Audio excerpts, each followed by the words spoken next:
to our conference. I would now like to welcome Jessie BURTON, which is a researcher at the Cape University in South Africa.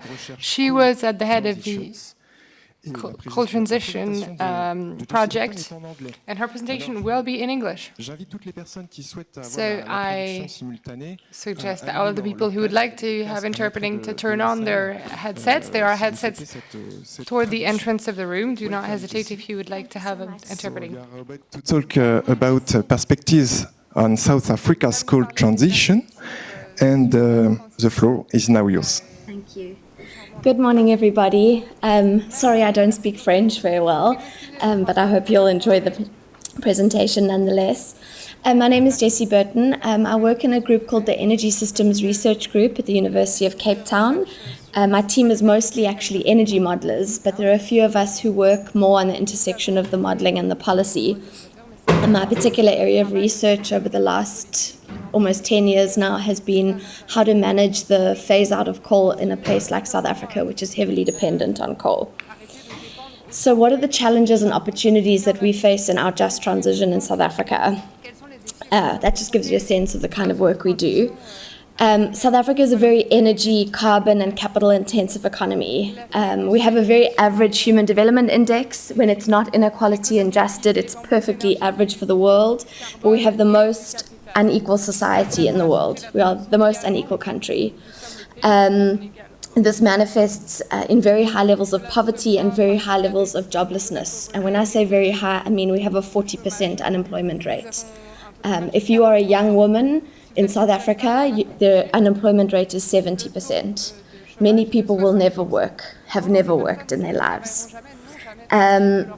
Coupled with this very complicated poverty and inequality, we also have a very, very high dependence on coal in our energy system.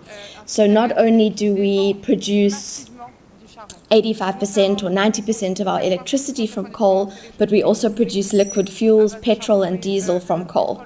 And we export a lot of coal. So a place like Mpumalanga, which is the coal region, the main coal region, is very, very heavily dependent on the coal sector. This just shows you, here is the, there's coal. And you can see it accounts for about 70% of South Africa's energy system. About 30% is exported, but it's very, very high value. Historically, it would come to Europe. Now it goes into Asia. But this is a big question. Do we continue to export? What do we do with our coal plants? Can you guys hear me okay? Okay, good. And that reliance on coal, which kind of developed over the last 50 years. Is it good? Sure. Okay. You can hear me though. Okay, good. So amongst the G20 countries, South Africa is actually the most coal-dependent country in the G20.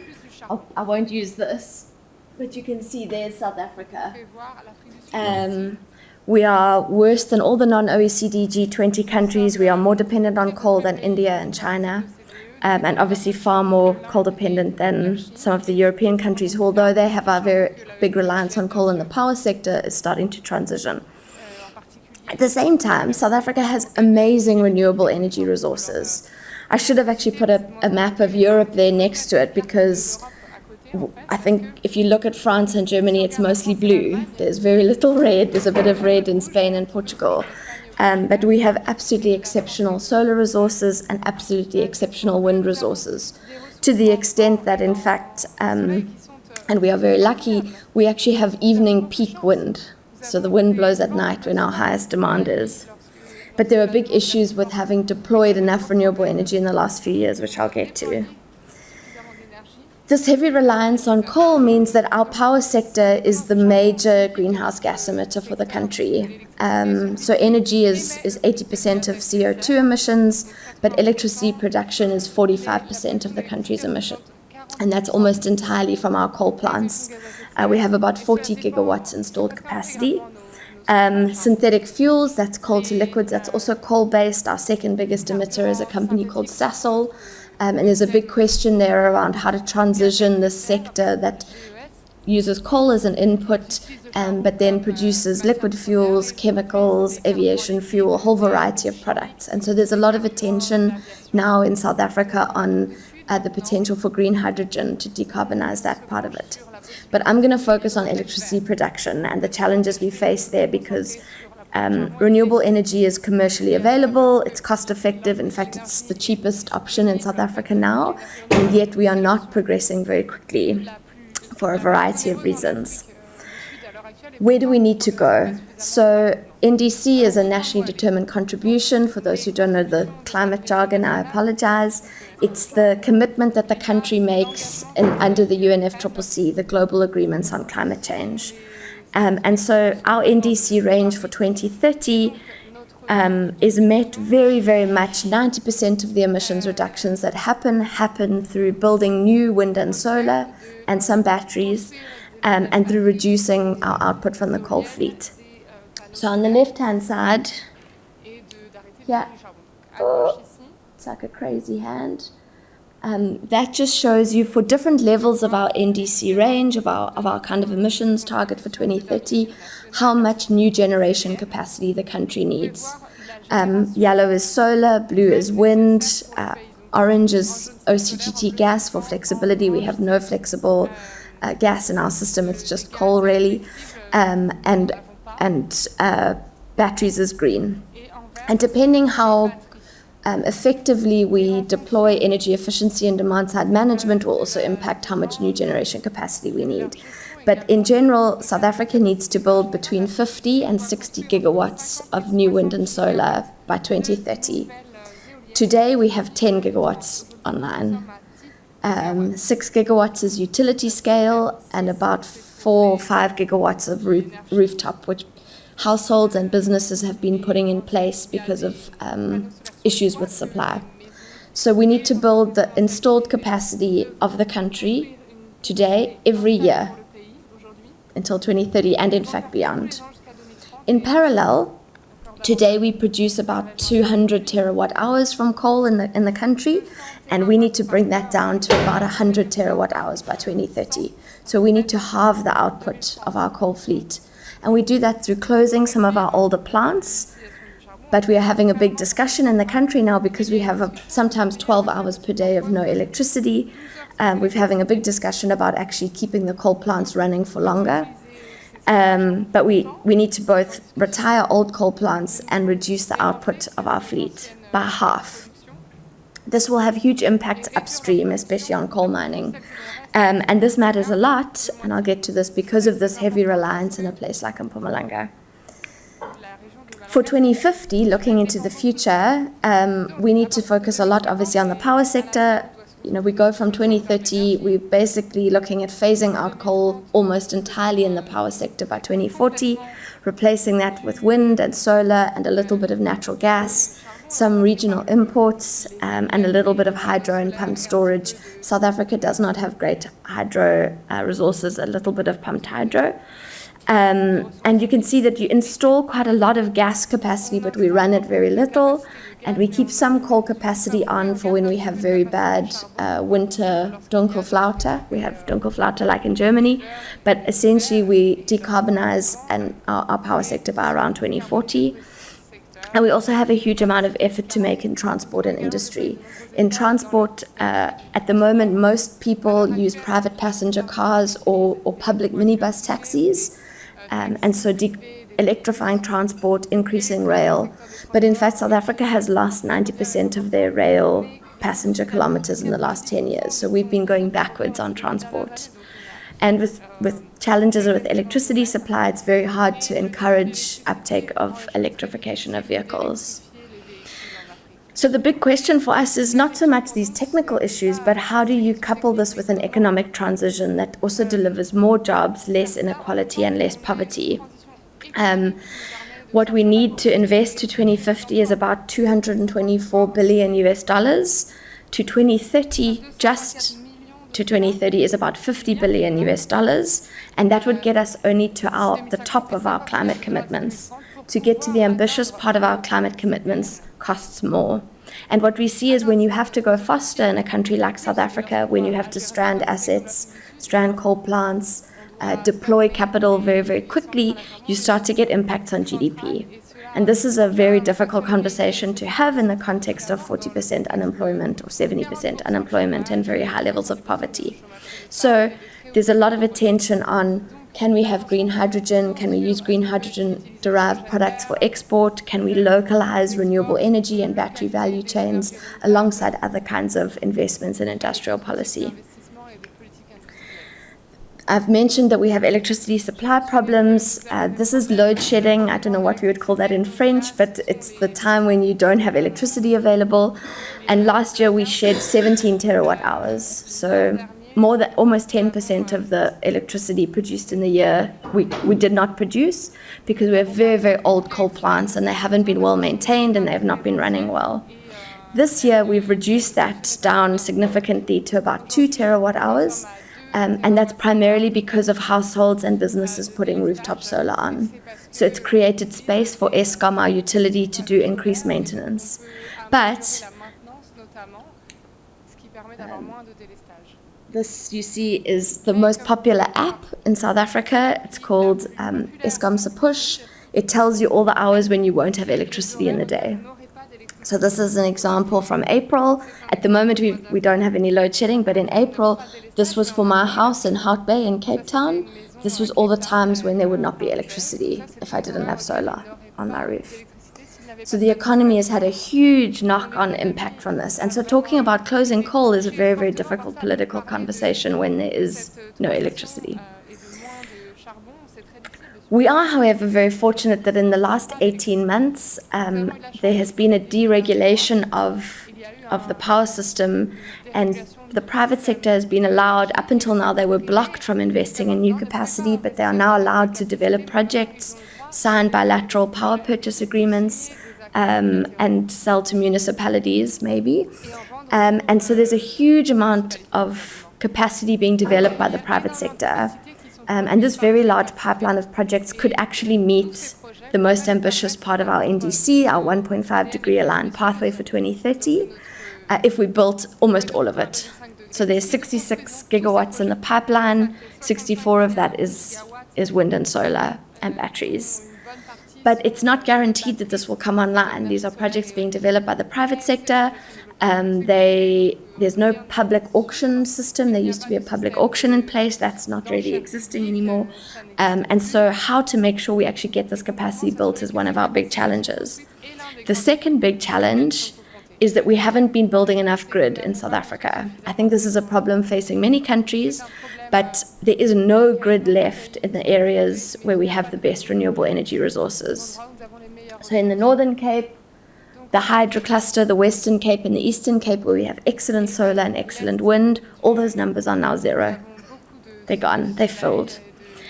When we did our last public auction, the REI PPPP, the Renewable Energy Independent Power Producers Procurement Program, not a single wind project got through. So we haven't built any wind now for many years. There's 2 projects being built by the private sector for private offtake. So we need to be building 7 or 8 or 10 gigawatts per year, and we've been doing 3 gigawatts of rooftop solar, and that's it. All of this grid capacity is gone. People have not developed projects in the areas where there is grid capacity. You can see there's more being developed now in the northeast of the country because there is grid still available there, but those projects are quite early stage still. They're coming later. With the help actually of some European utilities, Eskom has put a curtailment framework in place, which has freed up 4 gigawatts, 3.3 gigawatts in the Cape provinces for wind. But all that does is catch up the wind that we didn't build 2 years ago in this missed auction. And to give you a sense of this challenge, we need to build 14,000 kilometers of new transmission by 2032, actually by 2029 if we want to hit the ambitious part of our NDC. And last year, Eskom planned to build 166 kilometers, and they actually built 74. So we are, I don't even know, more than 10 times, 30 times too slow on the kilometers we need to build out.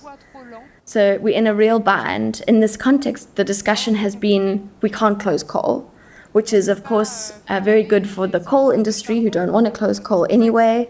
the parts of the government who don't want to close coal, and of course everyone who wants the lights to stay on for now. So how do we unblock this is really, really key. I've discussed the consumer response to load shedding, which has just been that last year about 3 gigawatts of rooftop solar got put in place. We're a top 10 country for solar last year, South Africa. But there are huge issues here also that only rich households can buy themselves security of supply. So poor households have no means to get rooftop solar built, and municipalities cross-subsidize, and so they're losing their wealthiest customers and the ability to cross-subsidize poor consumers. Coal mining. This brings me to the biggest issues around coal mining. So these are just the areas, you can see South Africa and then the different towns in the province of Mpumalanga. The big blue bar at the bottom is the value add by sector, that's the coal sector. In a town like Malahleni, which actually means place of coal, the coal sector accounts for 44% of the town's GDP. Steve Tshwete, 35%, and Mpumalanga as a whole, 20% of the province, provincial GDP comes from coal. And very similarly, there's a huge amount of employment in those towns. So again, in Malahleni, 26%, 1 in 4 people who work in coal mining. So when we start to talk about halving coal, it becomes a huge impact for these towns. People talk a lot about the fear of ghost towns. What will happen? What will collapse? People will lose their jobs. All of the industries around school teachers will lose their jobs. You know, all these kind of second round impacts are the big problem. There are other problems. Coal wages are much higher than the median wages in the economy, 2 or 3 times higher than working in agriculture, for example. And they're seen as more decent jobs than informal work. People have pensions, they have employment insurance, many are unionized. If you lose your job as a coal miner, you sit on the side of the road looking for piecework. You make €5 per day, once or twice a week. That's it. So there are 500,000 jobs in mining, 100,000 of those are in coal mining. And on top of that, we have about 500,000 jobs at risk in the automotive manufacturing sector. So it's a huge challenge, the climate transformation for South Africa. Because of this, there's been a huge amount of work on just transition policy development and planning. So we have something called the Presidential Climate Commission, which was launched 5 years ago, and they've built a national framework for just transition in South Africa. And the national framework says we have different kinds of justice, distributive justice, restorative justice that look backwards at the past, and procedural justice, that there's a good process as we run our planning. And that they will target different parts. They will look at industrial development and social protection and skills development and different sectors, coal, transport, tourism, automotives, there's a long list.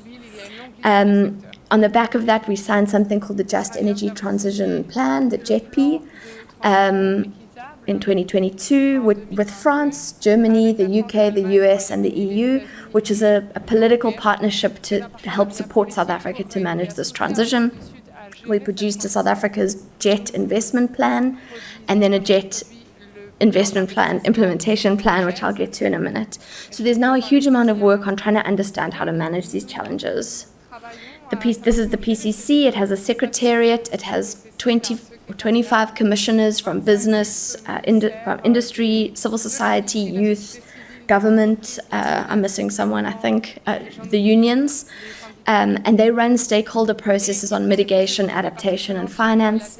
They focus on particular areas of just transition, so social ownership, for example. How do we broaden ownership of the new clean economy? Financial innovations. How do we support just transition projects? How do we crowd in finance? They look at net zero studies, at air pollution, and various things related to the electricity sector. They also work on how to mainstream climate and just transition into government departments. I'll quickly talk about the JETP because it's often a thing I get a lot of questions about. It was announced at the COP, as I said.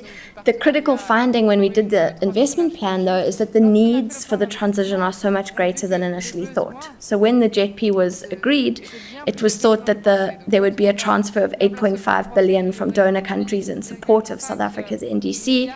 when we sat down and started to calculate by sector what the investment needs were, what we needed for worker transition, what we needed for youth development, what we needed for mine closure, what we needed for coal plant closure, what we actually need is $98 billion over the next 5 years. So the needs are far greater than what we thought they would be. There's a lot of discourse around, are they failing? Because South Africa is talking about keeping coal plants on for longer. There have been challenges also in the JETPs in Indonesia and Vietnam. But I have a different view, which is that these are very complex and political processes of learning. So we have to fill in all these gaps in knowledge and implementation. We have to understand in a very fine-grained way what the barriers to implementation are. And we have to build the governance capabilities to turn a big ship, a big, slow ship. And that's taken a very, very long time. We didn't know what data do we need? What is the monitoring and evaluation framework for a just transition? And it's been a chicken and egg. So South Africa would not have embarked on this process if there hadn't been a partnership, I don't think. And I think this is the really complicated part. It's very slow and steady work to transform a coal-heavy economy. And whether JETP can deliver what's needed to close coal and reduce emissions, the test is really, do we reduce emissions? Do we transform national and local economies? But how do we do that over time? One big thing is that the additional funding is absolutely critical. So there's been a huge amount of critique domestically that there's insufficient grant money, but that's not only the problem. The problem South Africa has also faced is that we can't spend the grant money we already have because no one was expecting a partnership of this nature. There are huge needs on the ground, but there aren't projects ready to absorb the funding. Where do these challenges persist? So grants, where and how to spend them has been a big issue and who has benefited. So a grants register has been created that tracks all of the grant money flowing into South Africa. Of what has been spent, $350 million, almost all of it has been on technical assistance. Much of that has gone to consultants and foreign entities. Civil society has felt quite excluded in the process. One of the challenges has been that the group who run the JETP and the presidency are not always in control of other parts of the policy-making apparatus.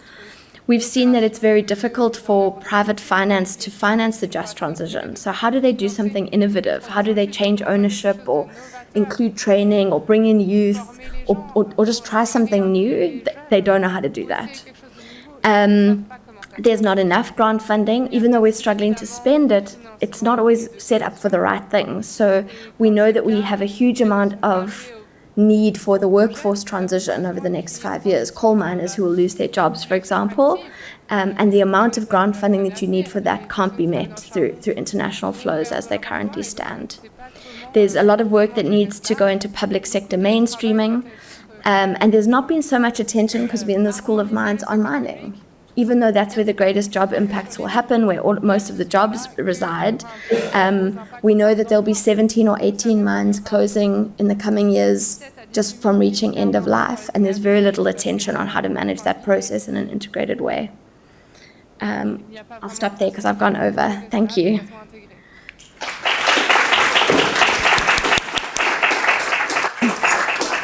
Thank you very much, Jessie, for this enlightening presentation. And this is now time for questions. So we have received a lot of questions. I will ask you the first one. Do you believe that economic transition, namely hydrogen or green projects, will benefit the populations that are more affected by unemployment? You have spoken about women, for example. Unemployment. Okay, you have spoken about women. And if so, how do you see the capacity building issue? It's a very good question. So we've closed one coal plant so far, Komati, and there's been a lot of criticism of the process that was followed. Eskom themselves moved a lot of their workers around, and so it didn't create more unemployment, but all of the town itself has been impacted, and there have been job losses for contractors and that kind of thing.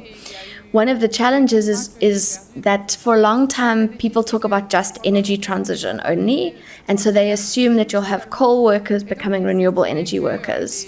And we've been arguing that you need a whole regional economic transformation strategy. You need to say what can be done in a place like Mpumalanga, and it's not just energy. It will be some energy, right? There will be renewables. There is grid there. The renewables are quite good, but we also need to look at tourism, at agriculture, at high-value agriculture, at agro-processing, and that kind of thing.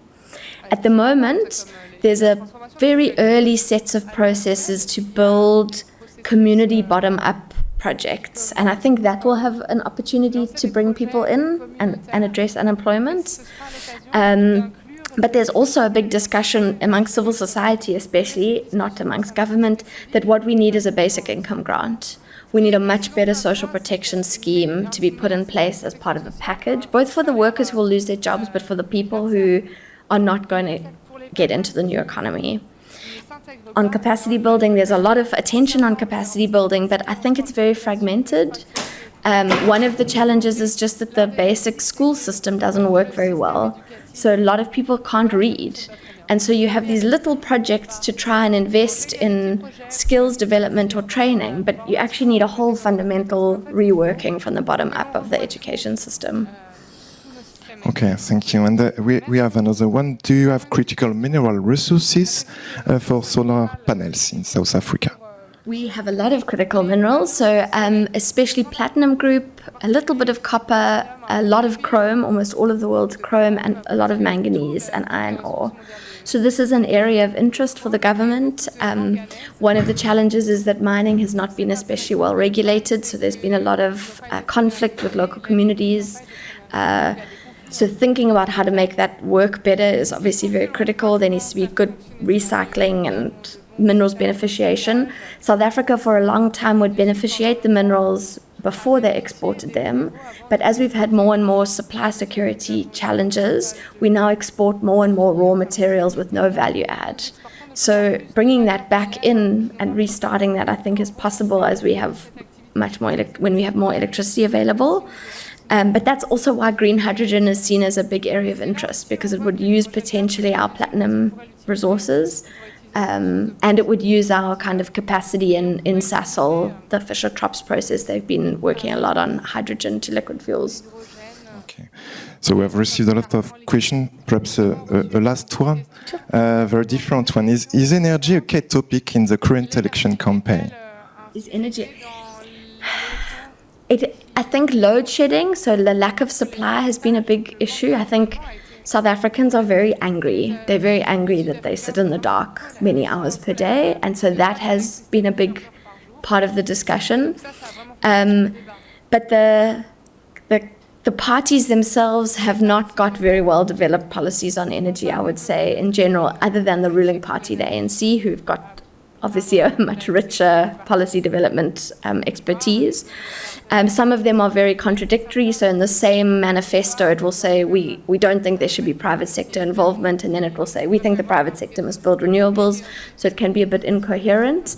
But I would say that it's mostly been about getting new energy built. And it's a bit conflictual. Some parties are very pro-coal and pro-nuclear and anti-renewables, and some are more pro-a mix and pro-renewables.